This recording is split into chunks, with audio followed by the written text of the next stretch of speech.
Maduro runā pārāk daudz, un Trumps atklāja sociālistu skandālu. Policija iegāja PSOE galvenajā mītnē Madridē un izraisīja krīzi, kas skar Pedro Sančesa sociālistiskās valdības sirdi. Tikmēr Nikolas Maduro, atrodoties ASV apcietinājumā, ir kļuvis par visvairāk kreiso spēku Eiropā traucējošo figūru. Šajā ceturtdienā, 2026. gada 28. maijā, lieta ieguva lielāku nozīmi, jo tas nav tikai vietējs skandāls Spānijā. Izmeklēšana ietver valdošās partijas dokumentus, Sančes bijušos sabiedrotos, izmeklētus ģimenes locekļus un politisku saikni, kas ved caur Venecuēlu. Trumps parādās šajā spēlē, jo tieši ASV valdība gāza Maduro no varas un nodeva Vašingtonas rokās cilvēku, kurš pārzina aizkulises, labvēlības, kontaktus un ietekmes ceļus. Ko Maduro zina? Kāpēc Sančes kļuva par mērķi? Kā Trumps var pārvērst šo kritienu par cīņu? Bumba pret Eiropas sociālismu? Es tev tūlīt visu pastāstīšu. Ja tev patīk šāda veida tiešs un bez liekvārdības saturs, apsver iespēju abonēt, jo šeit šādi video ir katru dienu. Darbība notika PSOE nacionālajā mītnē Ferraz ielā Madridē pēc Spānijas tiesu iestāžu rīkojuma. Aģenti meklēja dokumentus un elektroniskos failus izmeklēšanā par iespējamiem mēģinājumiem iejaukties procesos, kas saistīti ar partiju un valdības tuvāko loku. Izmeklēšana vērsta uz sociālistu struktūras pārstāvjiem un attiecas uz aizdomām par kukuļošanu, nepareizu rīcību, nepatiesu liecību sniegšanas pamudināšanu un noziedzīgu organizāciju. Sančes centās radīt normālas situācijas iespaidu, sacīja, ka partija sadarbojas ar tiesu varu un noliedz priekšlaicīgu vēlēšanu iespēju. Policijas klātbūtne sociālistu galvenajā mītnē jau parādīja, cik liels ir nodarītais kaitējums. Pedro Sančesa vārds kļuva vēl ievainojamāks, jo krīze neparādījās izolēti. Viņa sieva, Begoņa Gomesa, saskarās ar izmeklēšanu par aizdomām par korupciju, tirgošanos ar ietekmi un valsts līdzekļu nelikumīgu izmantošanu. Viņa brālis, Davids de Sančes, arī tiks tiesāts par aizdomām, kas saistītas ar valsts amatu Estremadurā. Bijušie valdības sabiedrotie, piemēram, José Luis Abalos un Santos Serdans, parādās lietās, kas saistītas ar līgumiem, komisijām un valsts naudu.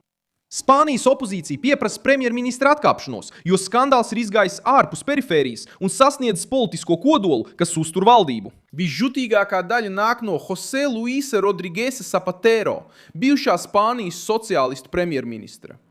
Viņš tika pakļauts Nacionālās tiesas izmeklēšanai par iespējamu tirgošanos ar ietekmi aviokompānijas Plus Ultra glābšanā, kas pandēmijas laikā saņēma 53 miljonus eiro. Uzņēmumam bija saiknes ar Venecuēlas uzņēmējiem, un šis fakts nostādīja Karakasu Madrides krīzes centrā. Zapatero noliedz jebkādas nelikumības un apgalvo, ka rīkojies likuma ietvaros. Taču politiskais jautājums palika neatbildēts. Kāpēc uzņēmums ar saiknēm ar Venecuēlu saņēma tik daudz valsts naudas? Maduro šajā stāstā iesaistās tāpēc, ka Venecuēla vienmēr tika uzskatīta par politisko sabiedroto Eiropas kreisajos aprindās cīņā pret Vašingtonu. Tagad bijušais Venecuēlas režīma vadītājs ir ASV rokās. Pēc aizturēšanas janvārī Amerikas tiesas iestādes ieguva piekļuvi personai, kas pārzina čavismu iekšējo mehānismu, tā starpniekus un šarlatānus.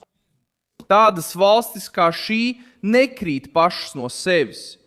Viņš nes līdz dokumentus, vārdus, atmiņas un bailes. Trumps maina aprēķinu, jo pārvērš Maduro par spiediena avotu pret jebkuru ārvalstu tīklu, kas ir tirgojies, aizsargājis vai pieņēmis režīma ietekmi. Ja Vašingtona salīdzinās Venecuēlas dokumentus ar līgumiem, glābšanas pasākumiem, lobistiem un politiskiem kontaktiem Eiropā, Spānijas kreisie var saskarties ar brīnišķīgu krīzi. Ne tikai kā vietējs korupcijas gadījums. Agrāk Maduro izaicināja Savienotās valstis no Karakasas. Tagad viņš ir atkarīgs no Amerikas tiesu sistēmas. Un šī detaļa vajā visus, kuriem bija saistība ar čavismu. Saikne starp Maduro, Plus Ultra un Spānijas sociālismu ir sprādzienbīstama, jo tā apvieno trīs elementus, kurus vēlētājs ātri saprot – valsts nauda, politiskā ietekme un Venecuēla. Sančesa valdība jau saskars ar kritiku par pandēmijas līgumiem, aizdomām pret radiniekiem un spēcīgām PSOE personībām. Kad venecuēliešu maršruts parādās līdzās Zapatero, lieta vairs nav tikai tehniska un kļūst par politisku brūci.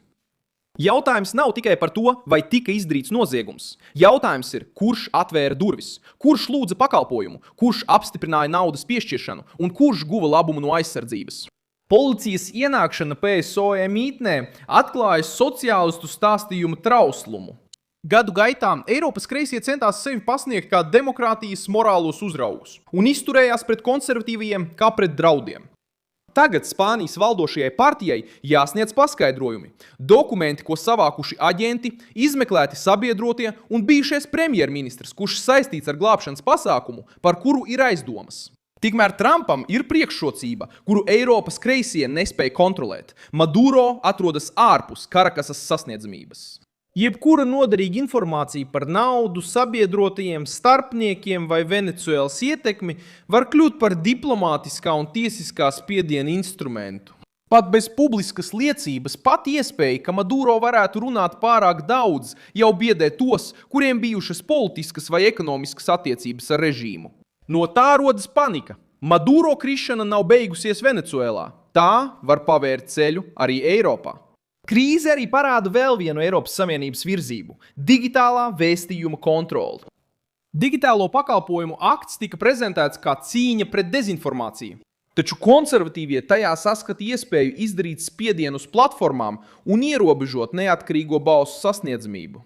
Vācijā regulātori apspriež veidus, kā sociālajos tīklos piešķirt lielāku redzamību mēdījiem, kas tiek uzskatīti par uzticamiem. Nērtais jautājums ir, kas izvēlās šos mēdījus? Kad valdības un regulātori izlemj, kam pienākas sasniedzamība, publiskā diskusija tiek administrēta. Beļģijā Drīsa Van Langenhova gadījums pastiprināja šo brīdinājumu Eiropas labējo vidū. Viņš tika notiesāts par naida runu pēc izteikumiem par masveida migrāciju un sociālajām problēmām. Reakcija izraisīja tas, ka dati un statistika, pat ja tie tiek pieņemti kā runas pamats, varētu tikt uzskatīti par noziegumu atkarībā no to pasniegšanas veida. Konservatīviem šis gadījums parāda, ka daļa Eiropas nevēlas tikai sodīt par meliem, tā vēlas kontrolēt, kā noteikti fakti nonāk sabiedrībā. Ja Vašingtona atklās jebkādus jaunus datus, kas iegūti aizturot Maduro, skandāls padarīs Madridi vēl izolētāku un nostādīs Eiropas sociālismu aci pret aci ar jautājumu, kuru tas gadiem ilgi centās izvairīties. Cik tālu sniedzās saites ar čavismu? Tālākā attīstība ir Spānijas tiesu un Amerikas izmeklētāju rokās. Vašingtona lems, ko var vai nevar publiskot par Maduro, viņa ārējām attiecībām un Venecuēlas režīma finanšu plūsmām. Trumpam katrs jauns pierādījums pret Maduro arī ietekmē tos politiskos sabiedrotos, kuri palīdzēja aizsargāt viņa tēlu ārzemēs. Sančezam katra jauna šī gadījuma lapuse tuvina valdību smagai izvēlei – izturēt aizdomu ēnā vai doties pie vēlēšanu urnām pirms skandāls pieņemās spēkā. Es esmu Milsons Alves, Global Internationalists, un mans mērķis ir jūs katru dienu nodrošināt ar patiesu informāciju. Ziņu saits ir atrodams video aprakstā. Nospiediet patīk šim video, abonējiet kanālu un beigās ieskatieties komentāros, lai jūs vēl vairāk iesaistītos Milsona Alvesa kopienā.